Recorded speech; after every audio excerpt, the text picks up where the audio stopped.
ایک گھنے اور خوبصورت جنگل میں چند ہوشیار اور ذمہ دار دوست رہتے تھے، نونو خرگوش، ٹیٹو کچھوا، میلو بندر اور گڈی توتی۔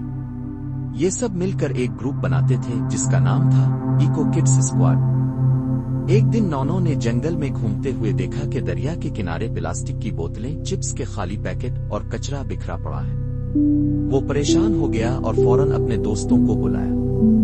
ہمیں کچھ کرنا ہوگا، اگر ہم ابھی نہ راکے تو ہمارا جنگل بیمار ہو جائے گا، نونو نے کہا۔ ٹیٹو کچھوا بولا، ہم ایک صفائی مہم شروع کرتے ہیں۔ سب دوست فوراً مان گئے۔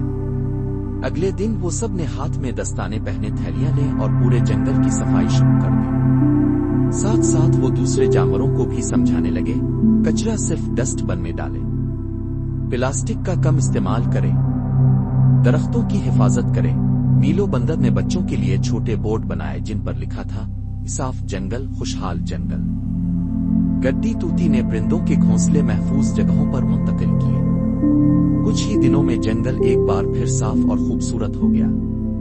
دوسرے جانور بھی شرمندہ ہوئے اور وعدہ کیا کہ اب وہ بھی صفائی کا خیال رکھیں گے۔ آخر میں جنگل کے بزرگ ہاتھی نے سب کو جمع کر کے اعلان کیا، ایکو کڈس اسکواڈ نے ہمیں سکھایا کہ اگر ہم سب مل کر کام کریں تو ماحول کو بچایا جا سکتا ہے۔ سبق: مورل، ماحول ہماری ذمہ داری ہے۔ اگر ہر بچہ صاف ستھرا ماحول رکھے تو زمین خوبصورت بن سکتی ہے۔ اگر آپ کو یہ کہانی پسند آئی ہو تو ویڈیو کو لائک کریں، دوستوں سے شیئر کریں اور ہمارے چینل کڈس لرننگ اسٹریز کو سبسکرائب کرنا نہ بھولیں۔